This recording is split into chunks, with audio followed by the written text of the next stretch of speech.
Azərbaycan Partiyası Yasamal Rayon Təşkilatı və Beynəlxalq Qaleriyanın birgə təşkilatçılığı ilə 140 nömrəli tam orta məktəbin 9A sinif şagirdi Kərimova Xədicə Seymur qızının ilk fərdi yaradıcılıq sərgisi gerçəkləşdi.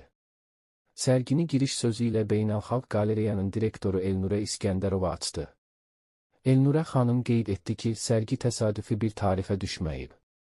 O, Ulu Öndər Heydər Əliyevin anadan olmasının 103-cü il dönümünə həsr olunub. Bu tədbir həm gənc istedadın yaradıcılıq yolunda ilk addımı, həm də milli yaddaşımızın, mədəniyyətimizin və ideallarımızın rənglərdə ifadəsi kimi dəyərləndirilir. Rənglərdə Gül Bayramı adlanan sərgi, gənc bir qəlbin duyğularını, arzularını və gələcəyə olan ümidlərini rənglərin dili ilə tamaşaçılara çatdırır. Hər bir əsərdə gəncliyin enerjisi, milli dəyərlərə sevgi və yaradıcılıq həvəsi hiss olunur. Yeni Azərbaycan Partiyası Yasamal Rayon Təşkilatının sədri Bəxtiyar Nəbiyev bildirdi ki, Xədicənin bu addımı yalnız öz istedadını nümayiş etdirmək deyil, həm də gənc nəslin ulu öndərin ideyalarına və milli mənəvi dəyərlərə bağlılığının göstəricisi kimi qiymətləndirilir. Bu sərgi bir daha sübut edir ki, gənclərimiz öz yaradıcılığı ilə həm bugünü, həm də gələcəyimizi işıqlandırırlar.